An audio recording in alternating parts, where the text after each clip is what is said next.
সানডেতে আবার নতুন এক্সপেরিমেন্ট করার জন্য নিয়ে এসেছি hair colour, how to use. আর ইউটিউবে কিছু ভিডিও দেখে তারপর আমরা এই যে ব্লন্ডার পাউডারটা ছিল সেটা দুটো বাটিতে ঢেলে নিয়েছি দুজনের জন্য।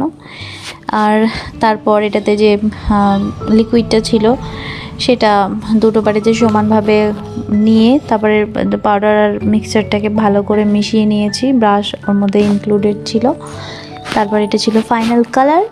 তারপর বোনের চুলে কতগুলো সেকশন বানিয়ে নিয়ে এই লাইটেনিং মিক্সচারটা ভালো করে অ্যাপ্লাই করে দিয়েছি ব্রাশ দিয়ে।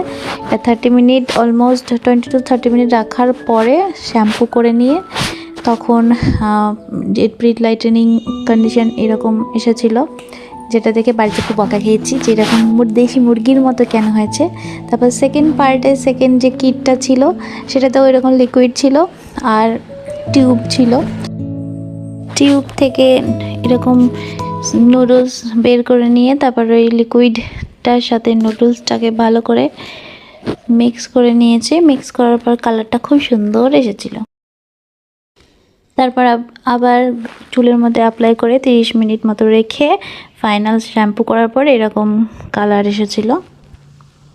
বাই।